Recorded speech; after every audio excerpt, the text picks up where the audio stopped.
नमस्कार दोस्तों, इस वीडियो में देखेंगे इंडसइंड बैंक का एक क्रेडिट कार्ड है platinum aura edge credit card. अगर आप एक बिगिनर है, ये जो option platinum aura edge credit card बहुत ही सही होगा आपके लिए। Without joining fee, without annual fee आपको मिल सकता है इंडसइंड बैंक का platinum aura edge credit card.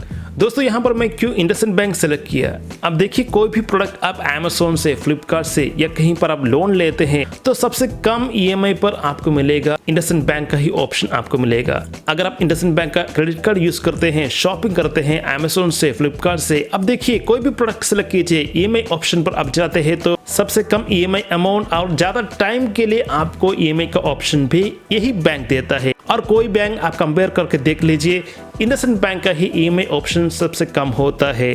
दूसरे जो बैंक है उसका क्रेडिट कार्ड के कंपैरिजन पर इंडसइंड बैंक पर आपको ज्वाइनिंग फी कुछ भी नहीं देना पड़ेगा। अगर आप सीजन पर क्रेडिट कार्ड लेते हैं तो यहाँ पर आपको एनुअल फी भी कुछ भी नहीं देना पड़ेगा, मतलब जीरो ज्वाइनिंग फी, जीरो एनुअल फी पर आपको मिल सकता है। अगर आप कम खर्चे पर एक क्रेडिट कार्ड लेना चाहते हैं, इंडसइंड बैंक का aura edge platinum credit card one of the best option available है।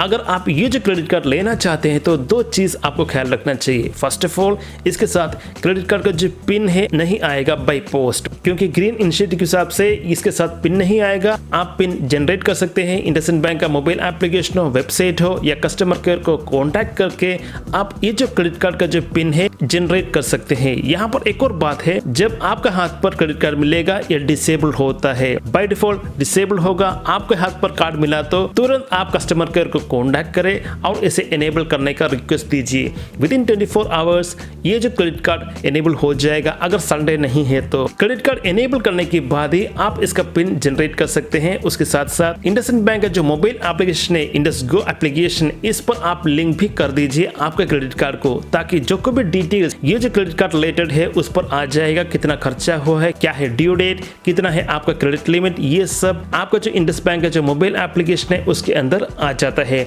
तो लिंक करना भी इंपॉर्टेंट है। इससे एडवांटेज है, जब आप पेमेंट करते हैं कहीं पर भी, बिल पेमेंट हो, शॉपिंग हो, यहाँ पर अगर आपके पास क्रेडिट कार्ड हाथ पे नहीं है तो इंडस्को का जो मोबाइल एप्लीकेशन यूज करके आप क्यूआर कोड स्कैन करके पेमेंट कर सकते हैं। मतलब हुआ आपका जो इंडस्को का मोबाइल एप्लीकेशन यूज करके आराम से कहीं पर भी आप पेमेंट कर सकते हैं क्रेडिट कार्ड थ्रू। मतलब कोई अदर यूपी एप्लीकेशन का जो डिपेंडेंसी है यहाँ पर कट हो जाएगा अगर आप लिंक करते हैं अपना क्रेडिट कार्ड को इंडस्को का जो मोबाइल एप्लीकेशन से।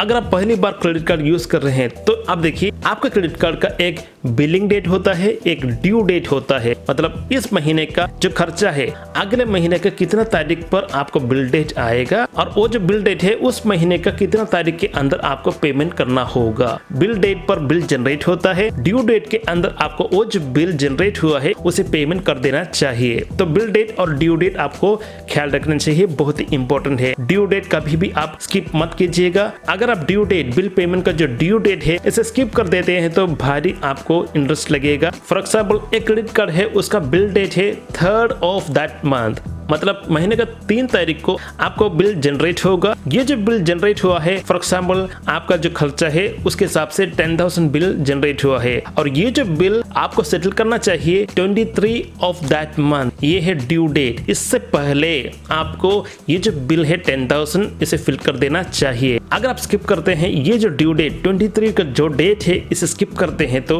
आपको भारी इंटरेस्ट देना पड़ेगा। दोस्तों किसी भी हालत पे अगर आप ड्यू डेट से पहले आप पेमेंट नहीं कर सकते तो बैंक की तरफ से एक ऑफर आता है मिनिमम ड्यू अमाउंट। ये जो ऑफर कितना बढ़िया है, अब देखिए आपने खर्चा किया था 50,000 एक महीना और ड्यू डेट के अंदर आप इसे पेमेंट नहीं कर पाए, तो इस केस पर एक ऑफर आएगा, आप मिनिमम ड्यू अमाउंट पे कर दीजिए और उसके बाद अगले महीने पूरे अमाउंट दे दीजिएगा। मतलब 5,000 अभी पेमेंट कर दीजिए और नेक्स्ट मंथ होते ही आप जो पेंडिंग अमाउंट है पेमेंट कर दीजिएगा। मगर यहाँ पर एक ट्रैप है, जो मिनिमम अमाउंट है 5,000 जो अभी आपने पेमेंट किया है वो आप पेमेंट कर देते हैं और नेक्स्ट महीने होते ही आपको 50,000 माइनस 5,000 उस पर इंटरेस्ट नहीं लगेगा, मगर 50,000 पर ही 3 to 3.5% इंटरेस्ट लगकर आपको वो जो इंटरेस्ट लगा है उसे भी आपको पेमेंट करना होगा। इसका मतलब हुआ पिछले महीने आपने 5,000 पेमेंट कर दिया मिनिमम ड्यू अमाउंट के हिसाब से और अभी है 45,000 हो गया है और अभी आपको 45,000 नहीं पेमेंट करना होगा, 45,000 के साथ ही साथ 50,000 का 3 to 3.5% का जो इंटरेस्ट है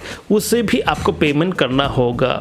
तो ये जो मिनिमम ड्यू अमाउंट का चक्कर पर आप कभी भी नहीं पड़िएगा। बैंक की तरफ से देखें तो एक अच्छा ऑफर है, मगर आपको जो एक्स्ट्रा अमाउंट एक महीने के लिए पेमेंट करना पड़ता है, इंटरेस्ट पेमेंट करना पड़ता है, आपके लिए थोड़ा ज्यादा होगा। आप कैलकुलेट कीजिए परसेंटेज पर नहीं, मतलब 1 लाख का 3% भी ज्यादा होता है, 2 लाख है तो उसका 3% भी ज्यादा होता है।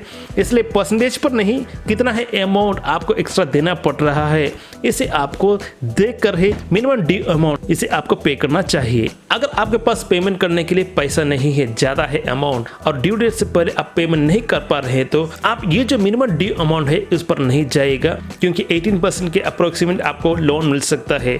ये जो लोन लेकर आपको जो क्रेडिट अमाउंट है इसे पे कर दीजिए। मतलब क्रेडिट कार्ड का जो 30 to 40% का जो इंटरेस्ट रेट है इसे आप कंप्लीटली अवॉइड कर चुके हैं। यहाँ पर सिर्फ अभी आपको देना चाहिए जो आपने पर्सनल लोन लिया है उसका 18% ही आपको देना होगा, या अपना ही बैंक से बोलकर इसे EMI पर कन्वर्ट करने के लिए भी आप इंक्वायरी कर सकते हैं। हर महीना EMI पर पेमेंट करने का जो ऑप्शन है एक बेहतर ऑप्शन होगा आपके लिए। तो दोस्तों इतना डिटेल्स आप ध्यान पे रखिएगा, कभी भी आप मिनिमम ड्यू अमाउंट उसे पे करके अपना जो क्रेडिट का जो अमाउंट लिया है उसे ओवरकम करने की कोशिश नहीं कीजिए। अगले महीना उससे भी ज्यादा आपको पेमेंट करना होगा। अगर आप बिफोर ड्यू डेट के पहले आप पेमेंट कर देते हैं तो आपका जो सिबिल स्कोर है वो बढ़ता ही रहेगा। आप देखिए कहीं पर भी अगर आपको लोन चाहिए, ये जो क्रेडिट स्कोर देखकर ही कोई भी बैंक हो आपको लोन देता है, तो हमेशा ड्यू डेट के पहले ही जो अमाउंट आपने क्रेडिट लिया है उसे पेमेंट कर दीजिए। यहाँ पर एक और पॉइंट है, आपके पास कितना खर्चा करने की कैपेसिटी है उसके हिसाब से ही आप क्रेडिट लीजिए। अगर ज्यादा अमाउंट आपने क्रेडिट लिया है तो बिफोर ड्यू डेट से पहले ही आप उसे पेमेंट नहीं कर पा रहे तो उसे EMI पर कन्वर्ट कर दीजिए। तो दोस्तों अगर आप वाइसली आप जो क्रेडिट कार्ड है उसे यूज करते हैं तो आपको बेनिफिट ही होगा। आपको 30 to 45 डेज का जो गैप मिलता है, जो पेमेंट करने का जो गैप मिलता है, ये जो टाइम के बीच पर आप बहुत ही कमा सकते हैं। इसे आप भरपूर यूज करें। आपको जो पैसा है कहां पर लगाना है, किससे आपको ज्यादा इंटरेस्ट मिलेगा, ये आप अच्छी तरह से देखिए। बिफोर ड्यू डेट आपने जो क्रेडिट लिया है उसे आप पेमेंट भी कर दीजिए। तो दोस्तों इस वीडियो में देखा इंडसइंड बैंक का platinum aura edge credit card. इस वीडियो में इतना ही। अगर आपको कुछ डाउट है तो write in comment section, like share the video, subscribe my channel. Thank you, जय हिंद, वंदे मातरम।